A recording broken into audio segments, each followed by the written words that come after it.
Stabilité politique, baisse de l'immigration, confiance des investisseurs. Après 3 ans à la tête de l'Italie, Giorgia Meloni semble avoir réussi à faire taire les critiques qui fusaient avant son arrivée.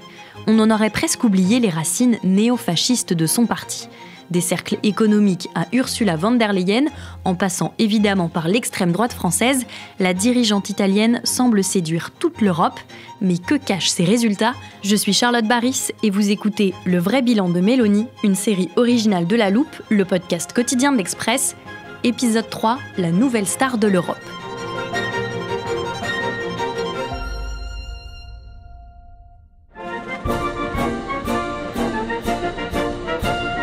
Les températures sont polaires à Washington en ce lundi 20 janvier 2025. La cérémonie d'investiture a dû être rapatriée à l'intérieur. Nous ne verrons donc pas les images habituelles du président qui prête serment sur les marches du Capitole, soutenu par une foule de supporters. Donald Trump, tout juste élu, prononce donc son discours offensif sous les dorures de la rotonde, devant tout de même un parterre d'invités. C'est l'occasion de réunir une grande partie de la droite conservatrice européenne. Marion Maréchal, Éric Zemmour, l'eurodéputé Reconquête Sarah Knafo, des représentants de l'AfD allemande ou encore le britannique Nigel Farage. Et contrairement à ce que veut la tradition, le nouveau président républicain a également invité un grand nombre de chefs d'État. On peut citer l'Argentin Javier Milei, le Salvadorien Nayib Bukele ou encore le président chinois Xi Jinping qui a décliné. Parmi les convives de Donald Trump, on se demande pourtant où sont les dirigeants du vieux continent. Une seule semble avoir trouvé grâce à ses yeux, Giorgia Meloni. La présidente du Conseil italien a longtemps hésité, mais elle a finalement fait le déplacement. Car c'est une consécration. La preuve selon elle que sa voix et celle de l'Italie comptent dans la diplomatie mondiale.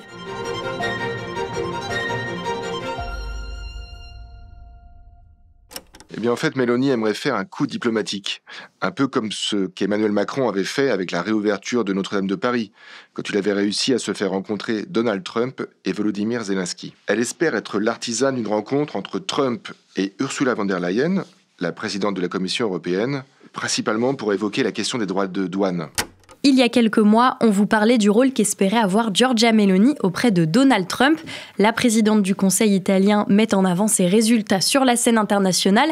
Alors, pour analyser cela, j'ai fait appel à Luc de Barochet, spécialiste des questions européennes à l'Express. Bonjour Luc. Bonjour Charlotte. Luc, avant l'arrivée de Giorgia Meloni à la tête du gouvernement à l'automne 2022, comment se situait l'Italie sur l'échiquier diplomatique ? Pendant longtemps, l'Italie a été réputée instable et peu fiable.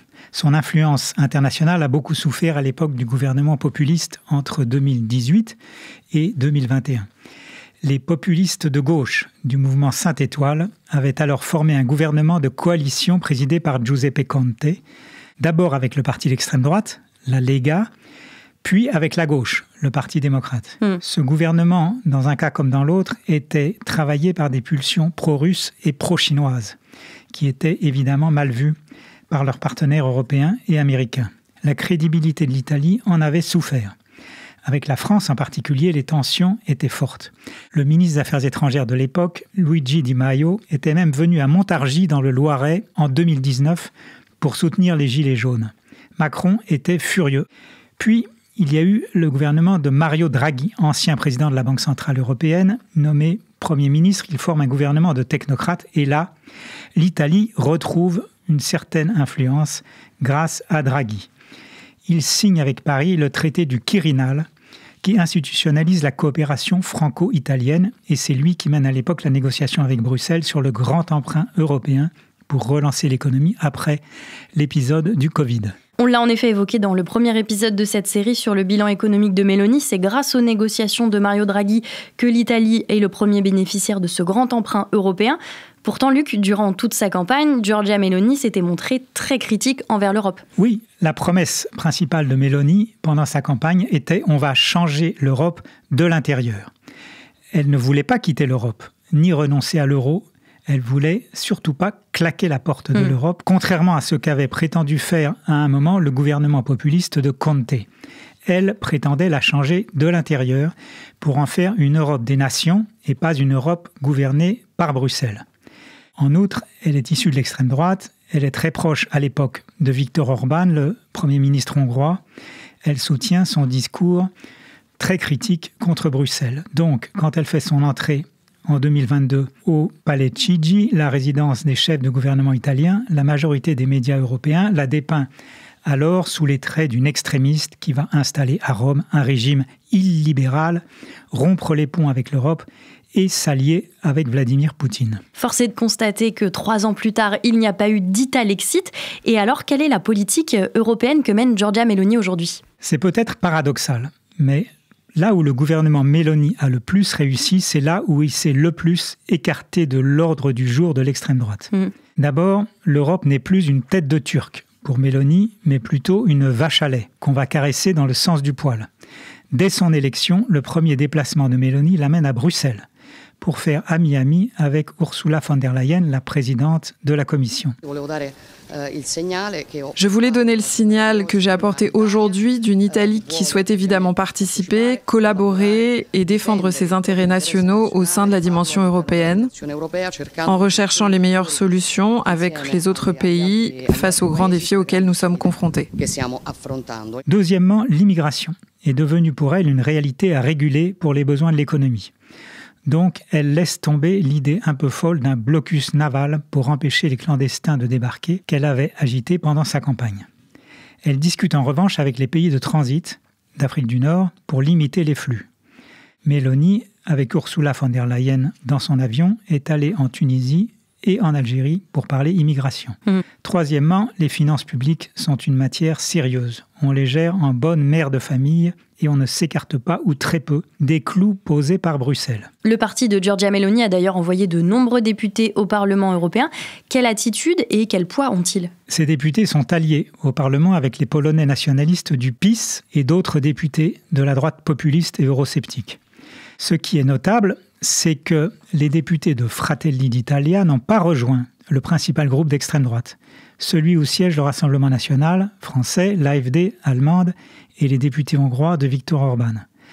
Son positionnement un peu à l'écart lui permet parfois de servir de force d'appoint alternative au groupe chrétien-démocrate qui est le plus nombreux du Parlement. L'union des droites qu'elle a réussi à faire en Italie, elle arrive ainsi de temps en temps à l'esquisser au Parlement européen. Et donc, elle arrive à contourner le cordon sanitaire qui est censé empêcher l'extrême droite de peser sur les décisions communautaires. Ça n'était jamais arrivé avant qu'elle soit là. Giorgia Meloni a opéré un véritable changement de doctrine au point d'être désignée personnalité la plus puissante d'Europe. Mais son bilan international est-il vraiment si glorieux ? C'est ce qu'on va voir dans la suite de cet épisode. Luc, on a vu Giorgia Meloni rencontrer Donald Trump à plusieurs reprises, être au cœur de l'attention lors des réunions du G7.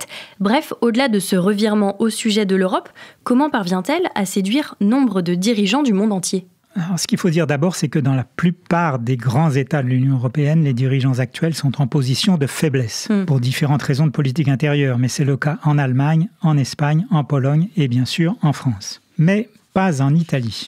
Meloni a su installer une grande stabilité à Rome. Elle préside une coalition solide d'union des droites où son parti est en position dominante. Et elle est toujours là après 3 ans, c'est exceptionnel pour l'Italie. Il est même possible qu'elle termine son mandat de 5 ans. Dans ce pays, ça serait véritablement historique. C'est ça qui fait sa force aujourd'hui.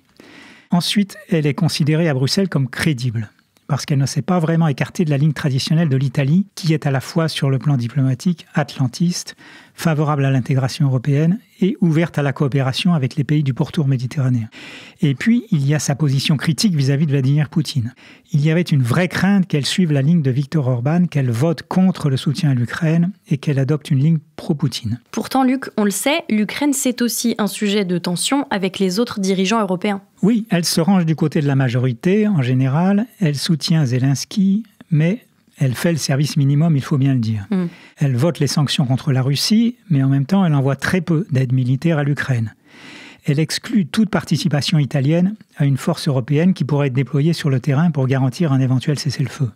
Elle souscrit à la décision de l'OTAN de porter les dépenses de défense à 3,5% du produit intérieur brut, mais pour l'instant, elle s'est bornée à mettre le label défense sur des financements qui relevaient auparavant d'autres budgets. Et ces députés à Bruxelles ont voté contre toute préférence européenne dans les achats d'armement.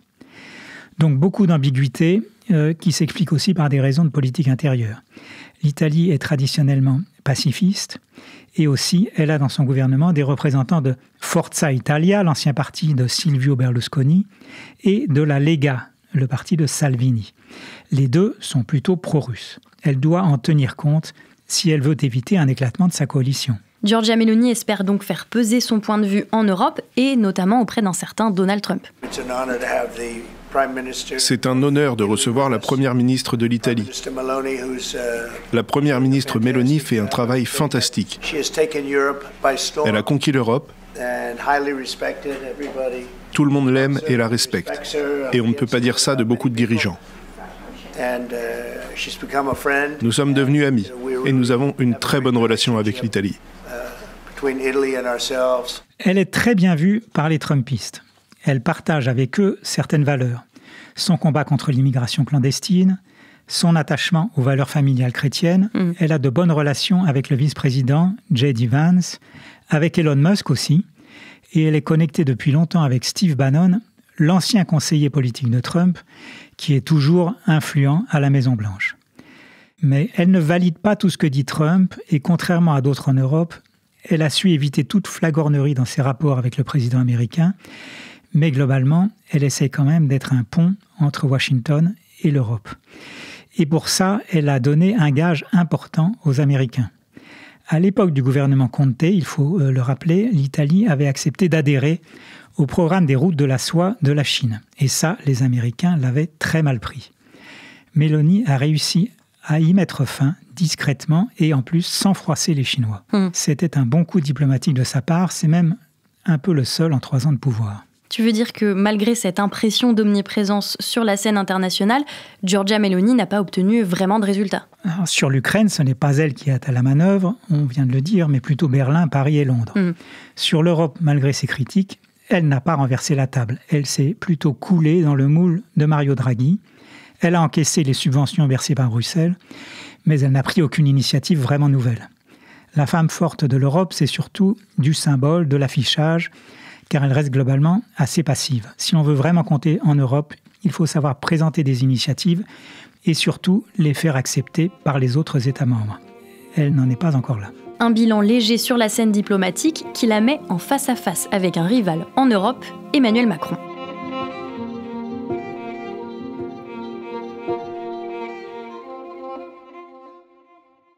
Dans sa biographie, Io sono Giorgia, une page sur 10, elle critique la France. Une fois, c'est pour dire qu'on est des hypocrites sur la question de l'immigration, justement, parce qu'on repousse les sans-papiers à la frontière et en même temps, on dit de l'Italie qu'ils n'ont pas de cœur et qu'ils n'accueillent pas les migrants. On pratique une politique néocoloniale en Afrique. On imposerait l'austérité avec l'axe franco-allemand, l'axe franco-tedesco dont elle parle une page sur 2.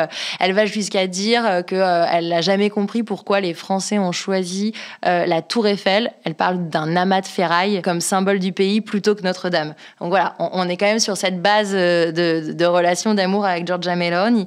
En 2022, on évoquait déjà le rapport compliqué de Meloni avec la France. Début juin, le président français était reçu à Rome et nombre de médias parlaient, je cite, d'une tentative de rabibochage, d'un apaisement des tensions.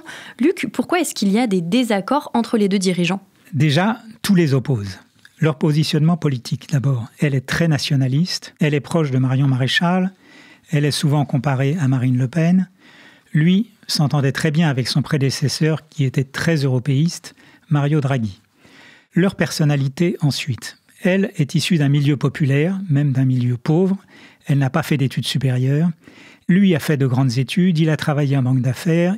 Des deux côtés, on assure tout de même que, même s'ils sont très différents, il n'y a pas de problème personnel. Et ils s'opposent aussi sur les dossiers internationaux. Ils sont en situation de rivalité. Ils prétendent tous les deux être celui qui porte la voix de l'Europe au niveau international. Macron trouve qu'elle ne mérite pas d'être la voix de l'Europe avec les États-Unis. Il estime que lui est plus actif. Au début de l'année, elle lui avait reproché ouvertement de s'être présentée en porte-parole de l'Union européenne auprès de Trump. « Qui es-tu pour représenter les institutions européennes ?» lui a-t-elle lancé en réunion à Bruxelles, alors que Macron revenait de Washington. Sur le fond, les deux défendent des positions différentes. Sur des sujets comme l'Ukraine, on l'a déjà dit, mais aussi sur les droits de douane de Trump, par exemple. Meloni a plaidé pour l'accommodement plutôt que la riposte face à l'agressivité commerciale du président américain. Et c'est sa ligne qui a fini par s'imposer en Europe.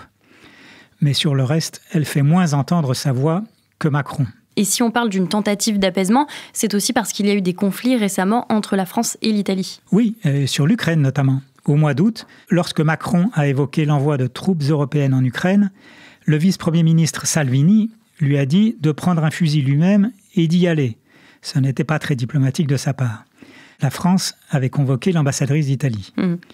L'immigration aussi est un sujet récurrent de tension. L'Italie est en première ligne face à l'arrivée des clandestins d'Afrique du Nord.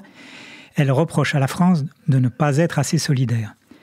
Parallèlement, Meloni a tiré parti de l'éclipse française au Maghreb pour faire avancer les intérêts économiques de l'Italie en Algérie et en Tunisie. Résultat, la moindre interaction entre Macron et Meloni donne lieu à interprétation. En juin, par exemple, elle a semblé très crispée en le saluant, ou au G7, lorsqu'elle levait les yeux au ciel en discutant avec le président français. Bref, la bataille pour le leadership européen est loin d'être terminée. Et on va continuer de suivre tout ça avec toi. Merci Luc. Merci à toi Charlotte. Luc de Barrochet, éditorialiste, spécialiste des questions internationales et européennes. Pour lire ses analyses, ça se passe sur l'express.fr. Les tensions avec la France et les divisions avec l'Europe portent aussi sur la politique intérieure de Giorgia Meloni. Des positions qu'on vous racontera demain dans le dernier épisode de cette série. Rendez-vous donc dès 6h du matin sur toutes les plateformes de podcast, mais également sur YouTube. Le vrai bilan de Meloni est une série originale de La Loupe, le podcast quotidien de l'Express, réalisé par Jules Cros.